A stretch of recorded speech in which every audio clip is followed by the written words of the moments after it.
led us to Bible study, because y'all know me. I don't be waiting to have anything prepared for a whole week and a whole month before Bible study. I get it like the night before or the morning before.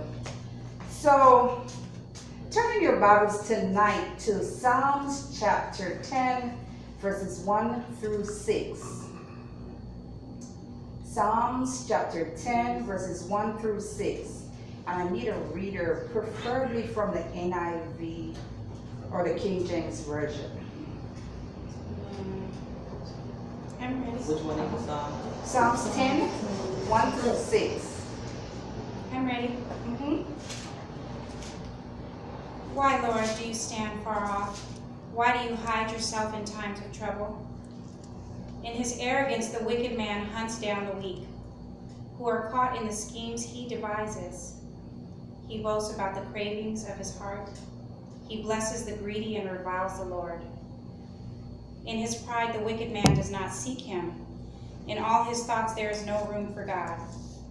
His ways are always prosperous. Your laws are rejected by him.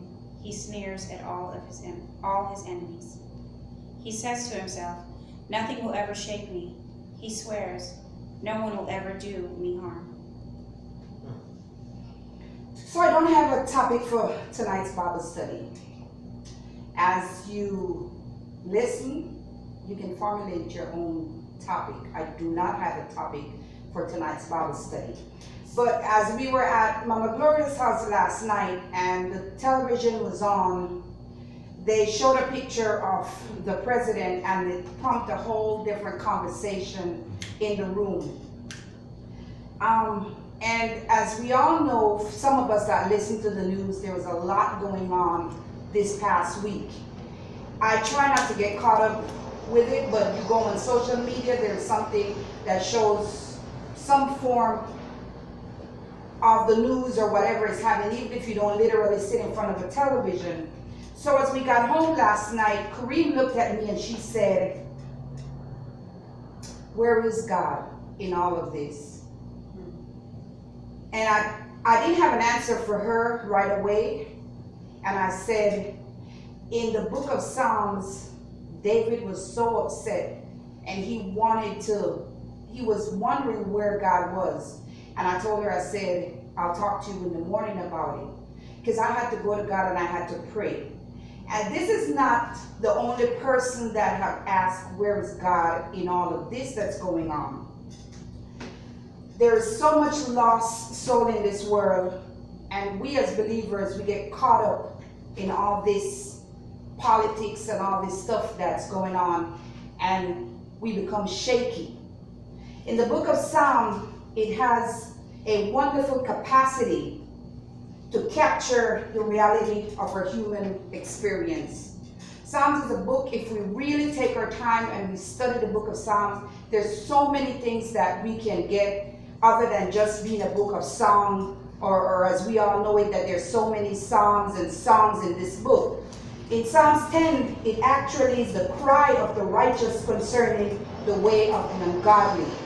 So immediately God sent me to Psalms 10 this morning when I woke up. This is not an uncommon cry, because so many of us feel like, because we're righteous, we feel like God has forsaken us, and where is God? We ask this question all the time. We put ourselves in situations when we know that we are believers, we tend to act as if though we are a part of this world.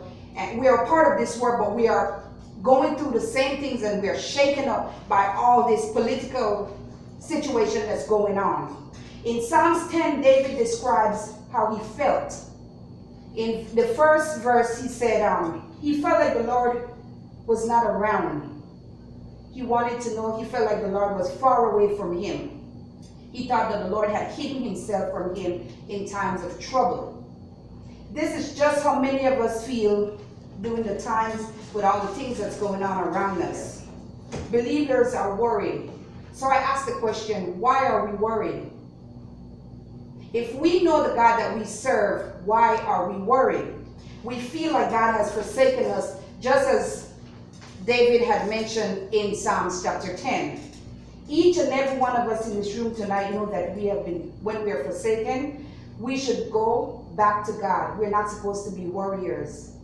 That's one of the things that the first thing we all sit down and we listen to the news and we start asking, where is God? What am I supposed to do? As believers, we're supposed to be solid, that we're not shaken with the things that's happening around us. In this passage, David makes it very important to us that we should turn to God. Many times we become anxious and we become worrisome and we become tempted to turn our ways just like the people of this world and the ungodly. Because we see them looking as if though they're prosperous and they're making life and everything's flowing for them. But why? Ask ourselves this question tonight. Why do I get anxious? Why do I start worrying? Why do I want to turn myself around and put myself in the same situation as the ungodly in this world is with all the things that's happening around us? The psalmist was questioning the activity of God against the wicked. The presence of God is always a joy. Whenever we feel God, whenever we feel the Spirit flowing, oh, we are excited. We are happy. Oh, we are on top of the world. We are the best believers and the best Christian you can think about. But whenever we sin and there's a blockage between us and God and we feel distant because God does not move, we're the one who distance ourselves from Him, we become very distracted and we get off the journey and the path that we're on. As I was thinking about that, I thought about Peter as he was walking on the water. Everything, he was full of joy because the Lord had already spoken to him and he was en route to Jesus on the boat. But as soon as the distraction with the waves and the rain and everything started coming around him, he took his focus off what he was doing and he started going on there. He realized he was not walking on that water anymore.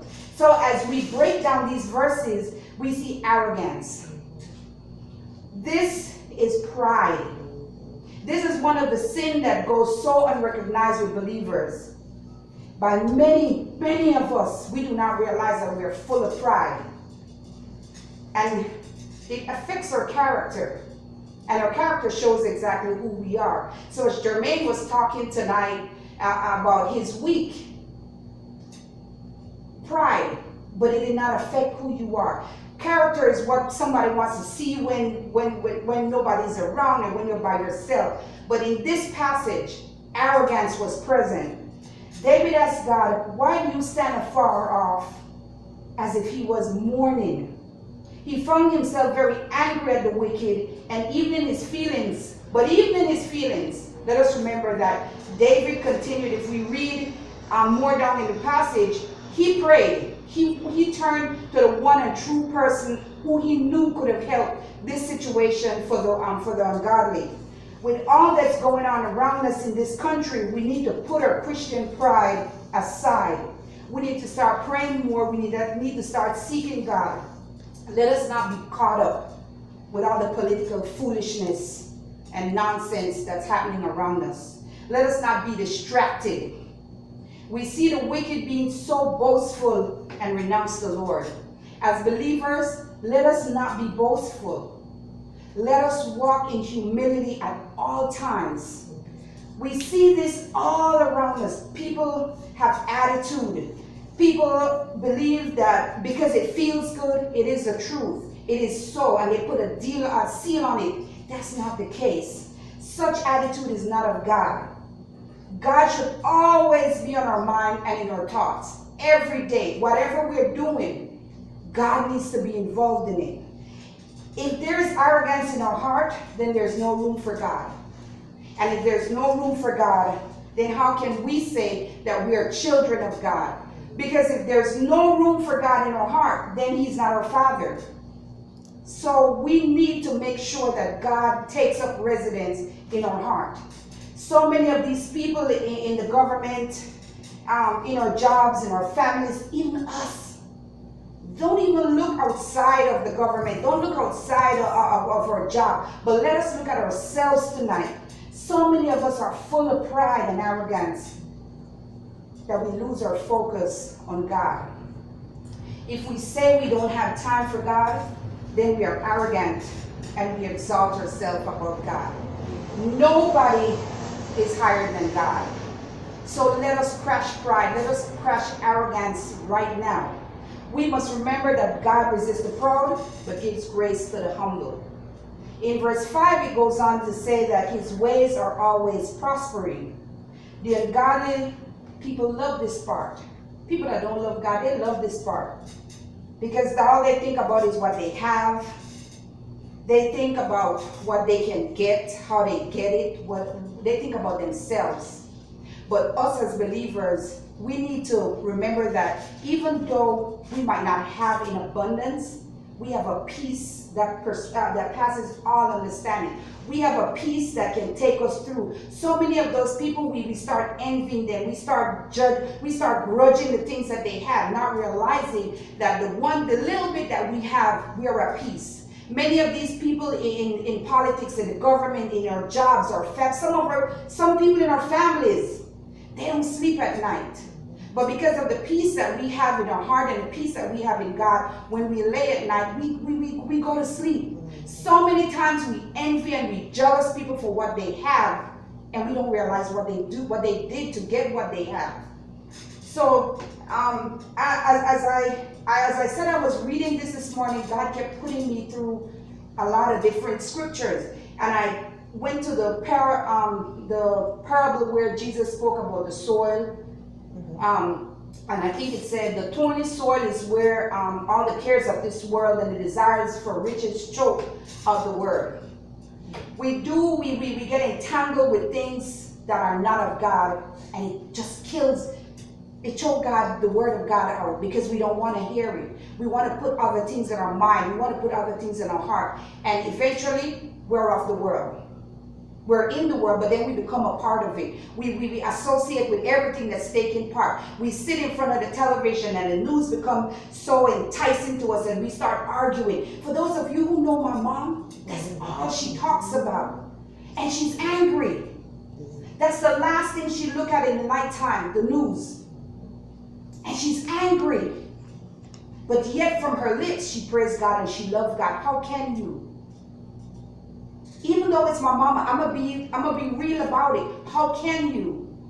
You cannot let the things and the politics of this world consume you if you're a child of God. How guilty are we for looking at the ungodly and lusting after their desires and the things that they possess?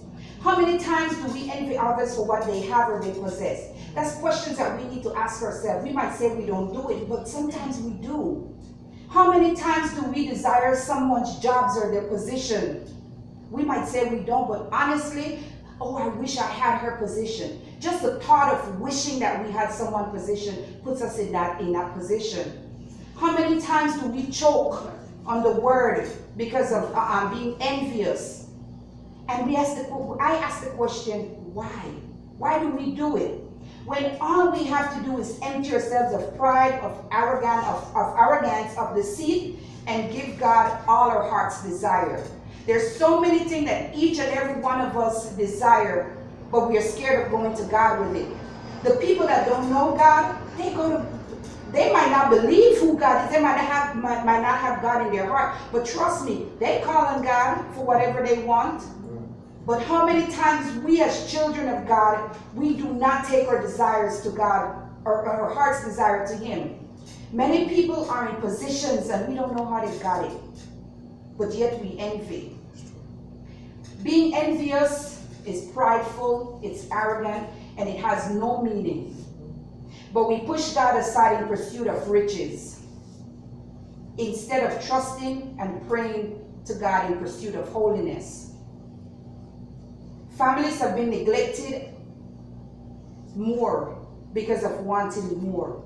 Families have been neglecting of doing more longer hours at jobs and working more because their desires to attain more. Instead, not allowing the blessings of God to flow and settle with what God. Pastor Alex used to always say, don't allow your blessing to be a curse. Because the more you start working, the more you want. The more overtime you want. The more days you want. And it becomes a curse. Children have become a token and a show off. Instead of sitting down and spending time and praying with them. The word said, train up a child in the way he should go, and when he's old, he will not depart from it.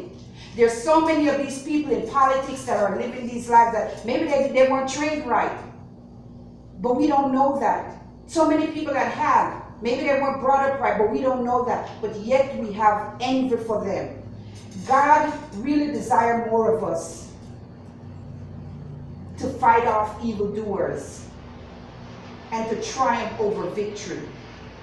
But in verse 6, only us as believers who are standing on a firm foundation, like the song says, I shall not be moved. It's a song that we all sing. I shall not be moved. I shall not be moved. Just like a tree that's planted by the waters, I shall not be moved.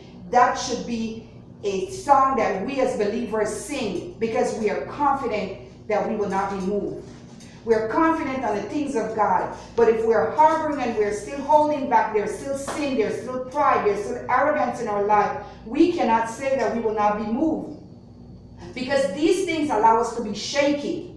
These things allow us to be rooted. We will be rooted up eventually. So for us to say that we shall not be moved, we should be clean, our slate should be clean from sin. So let us not say nothing can shake us. As the people in Psalm, as David was, the people were acting out. Let us not say nothing can shake us. Especially if we know that we have sinned. Because then we're living in false belief.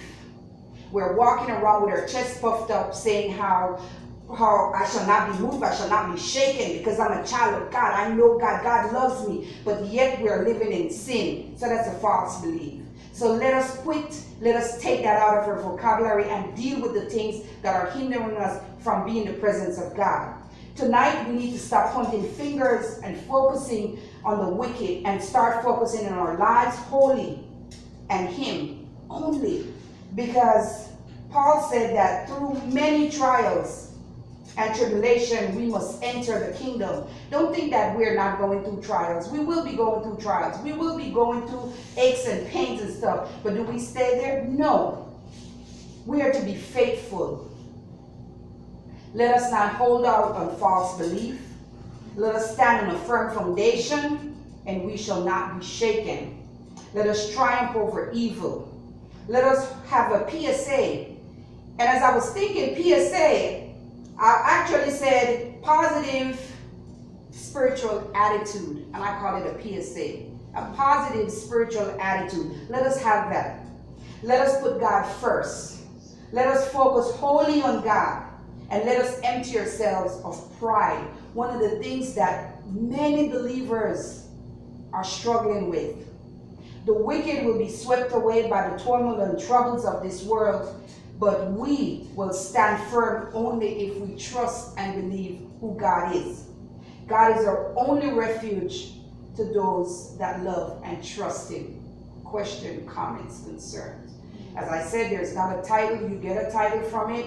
It was just a word that I had to bring forth because there's so many Christians and believers that are all binding and in the things of this political. So instead of us standing firm and trusting who God is and what He will be doing for us, instead of us worrying what will happen in this country.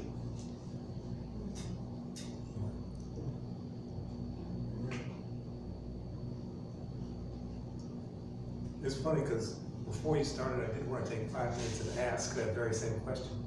How are we spiritually, I guess, processing what's going on? Because this is basically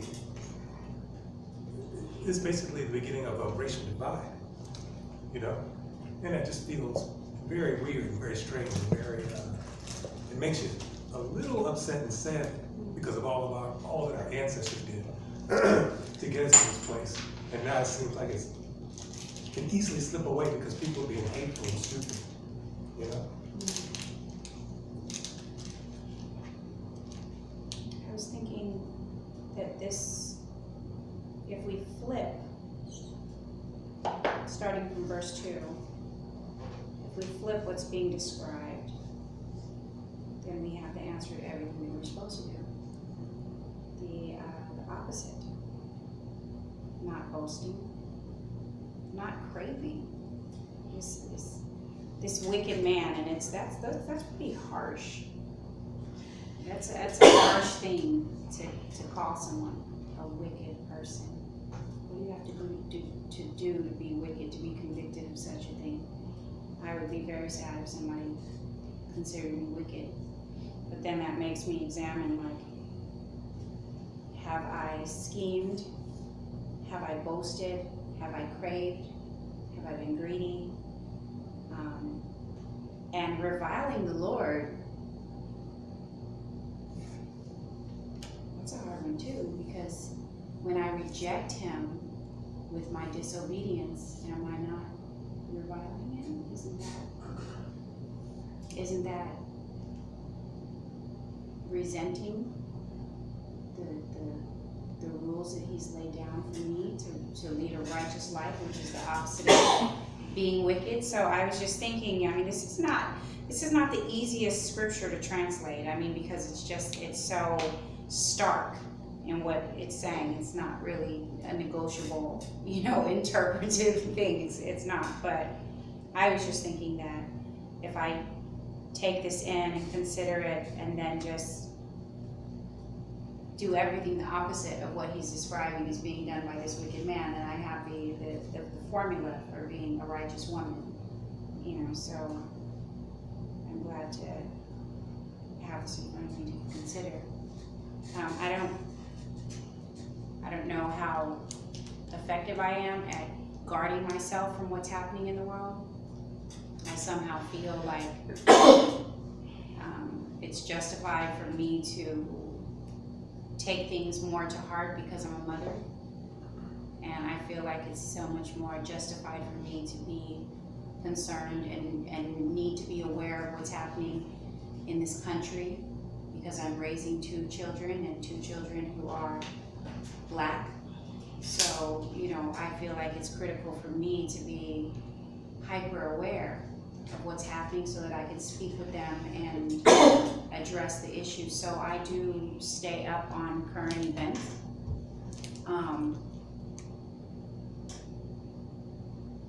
But it is a dart, it is a fiery dart. It is something that can easily disrupt your sense of peace and just distract you from the peace that we're supposed to have when we rest in the Lord and His promise. And of course that promise extends to my kids. So it's just, it's a lot to chew. This word is a lot to chew. I can see why you didn't have a title for it. It's not an easy thing to encompass, to say what you're saying. Really what you speak of embodies so many different things. But at the root of it all is, for me, is just keeping in mind what God wants for me personally. And then also to take those valid concerns, give them back to Him, because it's like coming from someone who does not watch the news at all. I will walk out into anything because I do not watch the news. I guess I don't want to say like I should be totally oblivious or ignorant of what's going on, but it's like I just feel like if I tap into it, I just want to be mindful to always give it back, because I'm not in control of whether I stay or go or when that time comes. Just to be real, but I do think I think I could be more aware, but not anxious or worried. Yeah. I had a conversation with my friend yesterday. Her baby was like 4 months old. She said we have to build shelters and the crap. I was like, girl, good day. We're not going to do all that. I was like, my Bible says that there will be wars and rumors of wars. I was like, it's the end of times. That's what it says in the Bible. All that is happening right now was written before we even got to this point. It was in there.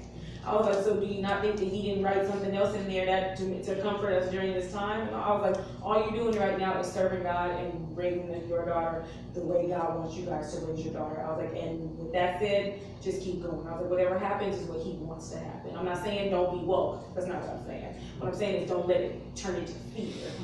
Because there's no point in you fearing something that was inevitable anyway, something that was going to happen anyway. If you don't understand, you don't know what God wrote in your future. And then me trusting God's purpose for my life. Do I trust his purpose until death, or am I just playing?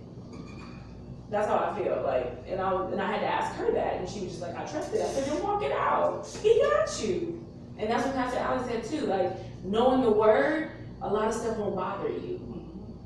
And that just makes me want to really get in the word even more, because all the answers are there. They're right there, but we ain't picking it up, so we don't know. So we're worried, or we're in fear, or we're this, or we're that. And she had very legit things. Cause I'm thinking like, when I'm a mother, am I going to worry about those things? But then I'm just like, and I know that, because my mom worries about that. But then it's just like one of those moments, am I trusting God with what he gave me? Yeah, that's all about thing. It does, absolutely. If you worry, you're showing that you don't have no faith in God. I can't tell anyone how to feel about the news. I personally do not look at the news, but Me because neither. you're on social media, you see little clippings, you see this, you hear this, but I do not let that consume my day. I do not let it consume my thoughts, because I'm not being boastful, but I do not let it take over my life. Because if I stand on the word and I know that I shall not be moved with whatever happening, that's just a whole form of the devil using all this to distract us, to get us to a point where we become. And as Christians, this is a time when we need to huddle together, and we need to start praying. And as I said, train up a child in the way he should go, and when he's old, he will not depart. Whatever you impart in them, they will never forget it. But as they get older, all the protection and the care that parents have been doing with all of us, we were all kids. We still went our own separate ways, and we did some of the things that they didn't want us to do. Or we went ways that they weren't pleased with, the ways that the path that we took. But my thing is, as Christians, we're not supposed to let the things of this world consume us, because that's distraction. If we're on a good path, Peter was walking. He was walking on water. But all the distractions, just the wind started to blow and the wind started to come and everything, he got distracted. Just the little things distracted him. And if we claim that we're Christians and we claim that we love God, this is the time we need to huddle together. We need to start praying for our country. We need to start praying for our leadership, than for us to start to involve and get attached to what's going on. And then we're pulled here and we're pulled there in our minds, and we can't sleep because we're thinking about what's going to happen to me tomorrow, what's going to happen to me, to my family. No, we can't do that. If we claim that we love God, we got to be rock solid. We got to be on a foundation that is solid and start praying. Because a lot of us, we're not, oh, they're going to figure it out. It's going to work out. That's just the government. Somebody else is going to come in and we're going to have a new president and we're going to do all this. But that's not what God wants of us. This is a time, and this is a time for Christians to show their true Christianity now. But not let the things of this world consume us. That's just how I feel. And it's in the word. They're wicked people. And as Julie said, wicked is a hard, I don't want anybody to tell me I'm wicked.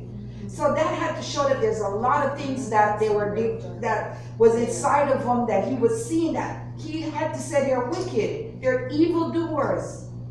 I wouldn't want anybody to say that I'm an evildoer. And what was it? Arrogance, pride. We walk around with our chests pulled up for everything. We're so prideful. And that's one of the things that's killing us as believers. It's killing us as believers. So, but I know there's so many Christians and so many believers that sit in front of the television as soon as it comes on, because they want to see everything. And then they're angry. There's an argument. We were at a party and it almost turned into an argument because of the media and the news and all the stuff that's going on. I was like, can we change that? Like, we don't need to hear that. So the little things, it takes away the fun that we're having, because it turns out into that, and that's what the devil is trying to do. He seeps into all these little holes and he takes away all the joy. And we as Christians and as believers, we're not supposed to allow the devil to rob us of our joy. And these little things that's happening, I call it little things with the politics and the government, robbing us of our joy because we're not rock solid, standing on a firm foundation of the word. Well, just there's no argument. You're absolutely right. I will say that when Erin said she didn't look at the news, the first thought that came to my mind is that's a luxury that I don't have. And Jewel, when she saw what happened yesterday, she cried. She cried. When she heard what this man was saying about these people and equating them to the people who were there to speak out against it, she's just on the cusp of understanding what it is to be socially responsible. And one of the biggest arguments that I had with Tamana, and we don't have many, but was over politics. And it hurt me to have that disruption come into my home and cause so much discord. But I have a moral responsibility to be aware and be prepared so that I can discuss these things with my children and bring it back to the level playing field of faith. And there is a heaviness that comes along with that knowledge. I have to acknowledge that. There are times where what I receive in the day, it weighs on me, because I do recognize that we are in a season of great upheaval, and great darkness. But I know that this is the time that the light is most visible. And I remind my children of that. I encourage them that they're the lights, that they're being positioned right now to be leaders and guides and just reminders to others, just randomly, that there's still good in this world. We need more love. And we as Christians, for me personally, I just feel like that is one of my greatest responsibilities. That's something that is my anointing. And I don't comfortably speak of something like that. But I know what I know. I know that I'm supposed to love people. I know that I'm supposed to extend myself in ways that are not comfortable to me. But in order to do that, I have to be aware of what I'm coming into. Yes. And so I don't think that it's responsible to not be aware of what's happening, because especially if you work with youth, you need to be prepared to know what they're coming with, one of the burdens that they're carrying, where they're not even really understanding what's happening, but they just know that there's fear and hatred and resentment, and you need to be ready to envelop them in love, but not just a blind love. You need to be ready to envelop them and say, I understand that you don't understand. And in life, there's many things that we don't understand and can't control. However, this is what faith looks like. This is how we continue to walk in that. So I think that that's really important, but it still is a slippery slope, because I have to check myself and turn that TV off. I'll be after a while, I'm like, I am in my house listening to the organ grinder of doom, like, and I got the news on. I mean, I have it on in the morning. I'm getting ready, and I'm just like,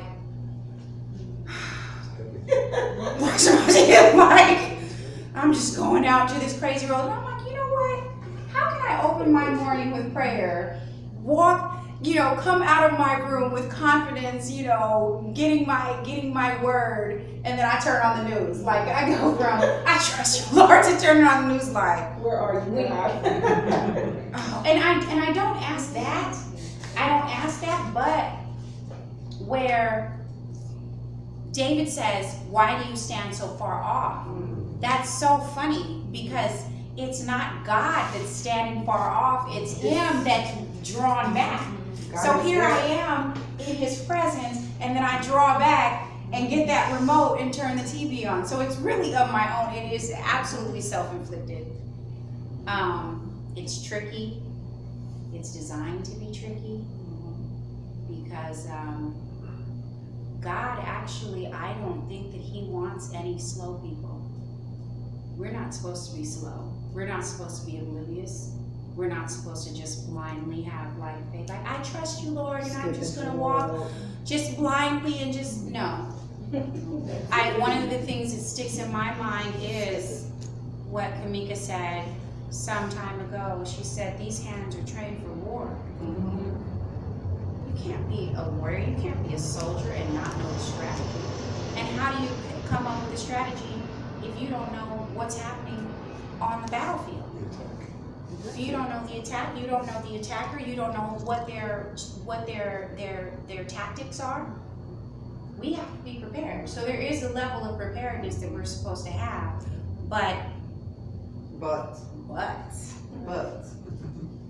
Cliff, we're not. Give the Cliff notes. Yeah.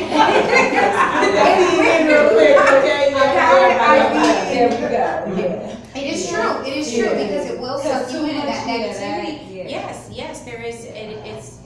It's tricky, and I haven't figured it out completely. It's not like I just have the exact only 8 minutes of MSNBC, and 4 minutes of CNN in the evening. I don't have a formula, but I do know that you are absolutely right that it is, and it was. I was very affected yesterday. I felt a heaviness on me, and even today when I was driving out for such a positive thing, seeing a good friend, seeing an old friend, there is that level of awareness that even where I'm just surrounding myself with nothing but Caucasian people, I'm in Malibu, it's 2 black people around all Caucasian people in probably the Caucasian area. It's like, how many of them are thinking of this too? But the God I serve is everywhere. So that is my weakness and my insecurity where I'm walking into some place and feeling as if I'm the interloper. I am not. So, it's a good message, Sue. Thank you. Family, I'm gonna have to excuse myself. Go to the house, happy. I will see you next week. Be safe. Love you. I have to say that I totally agree with Julie. And right before she said something, I was getting ready to say something, and she started talking, I was like, well, there it is. I am reminded of a couple of things.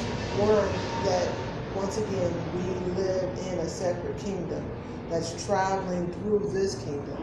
So whatever this kingdom is doing with their media, with wars, with their politics, we should be aware of them so that we can avoid the snares. We can avoid the pits that they've set up for us, so we can deal with the refugees, in a sense, from their camp. But we shouldn't be, as you said, consumed. I think that we as Christians have been lulled to sleep, and we don't even know how to deal with things anymore. And so because we don't know how to deal with things, we avoid them altogether. But then we end up walking into a trap. We have to be, we don't have the luxury to not listen to the news. It's just important for us to choose the news that, number one, it's important for us to be battle tested and prayed up and fully armored before we consume the news, and then we can't allow the news to become our identity. That's how I feel. Because I'm reminded of when the Israelites used to go to war with other nations. They would send their scouts out to the mountain to watch what was going on with the other nation and what their plans were. And I kind of see the media the same way. Let me watch and see, what the King of America is doing this time, what his plans are for people, so that I can do something different. That's kind of how I see it. But what the media is doing. That's it. With the information. And that's his tool. That too. And so we have to be aware of it. We do. But we don't have to dwell there. We don't have to live there. It is not our identity. The law is for the lawless, so it doesn't apply to us. But we should be aware. And it's sad to, I'm sorry, when the people who have kids, you can't deal with people if you don't know what they're coming from. Right. Because I was like, that's all I think about with Judges. How America, how the world, not just America, is a reflection of the Israelites and Judges, and that was one of the most appalling times in the history of the Israelites. And at the end of Judges, well, in the middle of it, should I say, you see the grace of God and the people of God with the story of Ruth, and then you think that everything's going to be okay, but then we get to 1 Samuel, and then they reject him. So, right now, either you reject him or you accept him. There's a reason why God wanted his people to be separate. There's a reason. Because of influence. And us being enticed by our own desires and lured away. Solomon did it. David even did it. So it's in a way, it feels like not like us period. It feels like we got what we asked for when we asked for a king, instead of not accepting God and his provision and his hand. It seems like everything is happening all over again.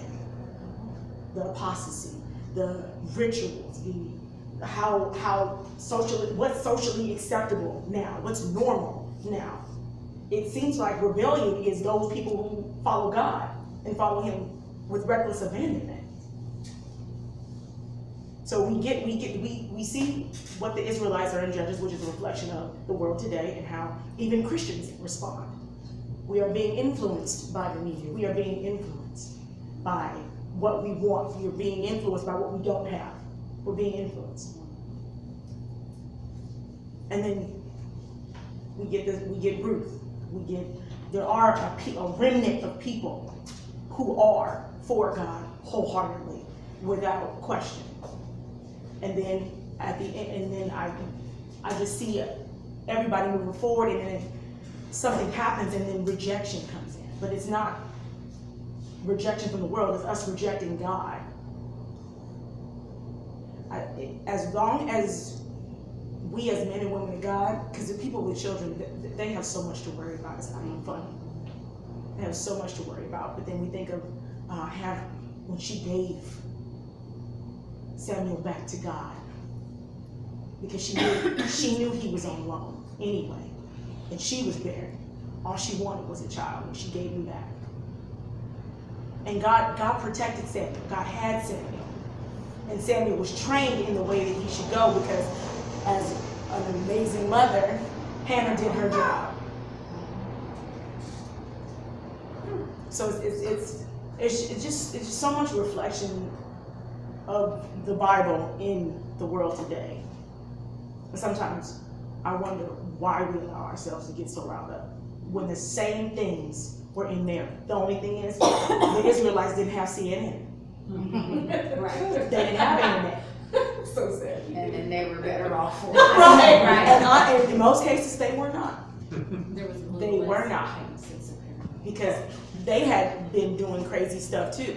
But in Judges is when it hit its peak. They had spies Yeah. that went in, and even the spies came back with different reports. So that's Some very saw sad. big men, some saw little men like But grasshoppers. there were only two that weren't afraid. Yeah, but the spies were as As Right. tough as CNN is today. Is what I'm saying. It's not the source.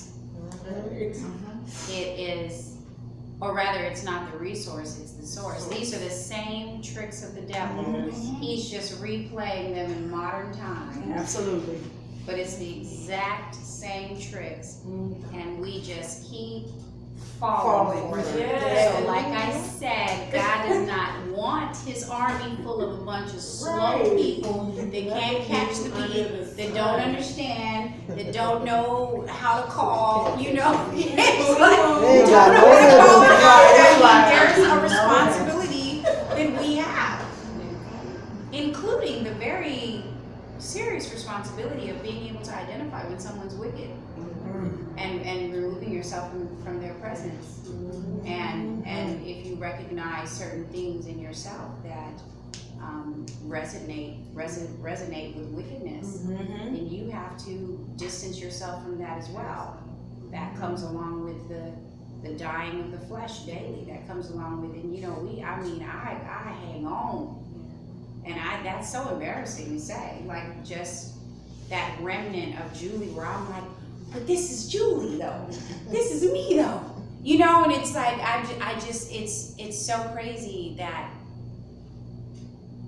you think it's survival, but it's actually death.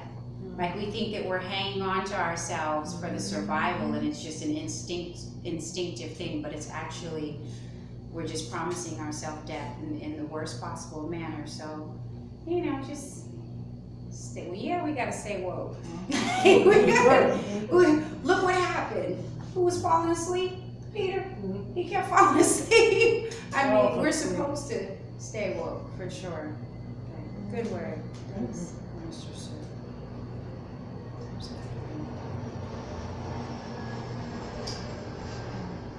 Our hearts and mind clear. I think I would say that I've been pondering in my mind, and Shannon kind of mentioned it, I guess, why are we concerning ourselves with certain things? And this is one conversation I had this morning with Malcolm about our man's fellowship. I think part of it is because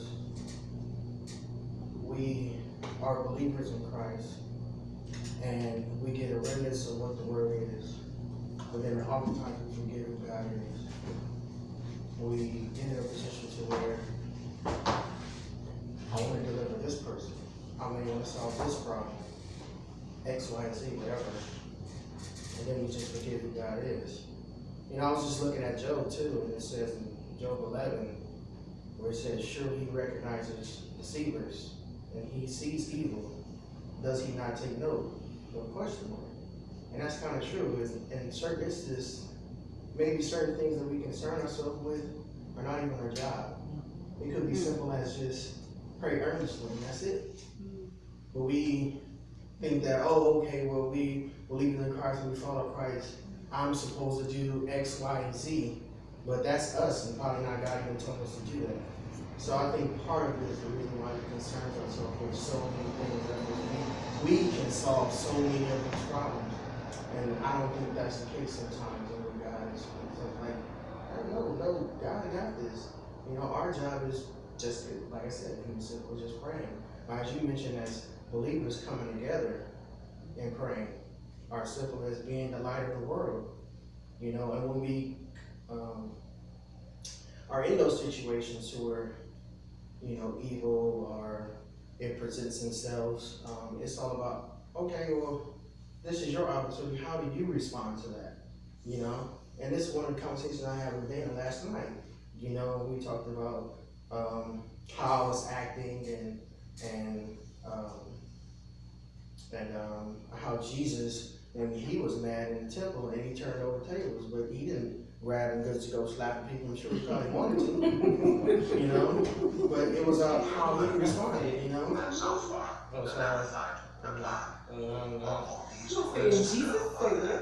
know, right? You know, with these apps, but yeah, I kind of think that's really what it's about, and it goes back to your message too. You talk about like humility and stuff too. And last night we was even talking about Colossians, where it says, clothe yourself in the things of God with humility, gentleness, kindness, and patience, right?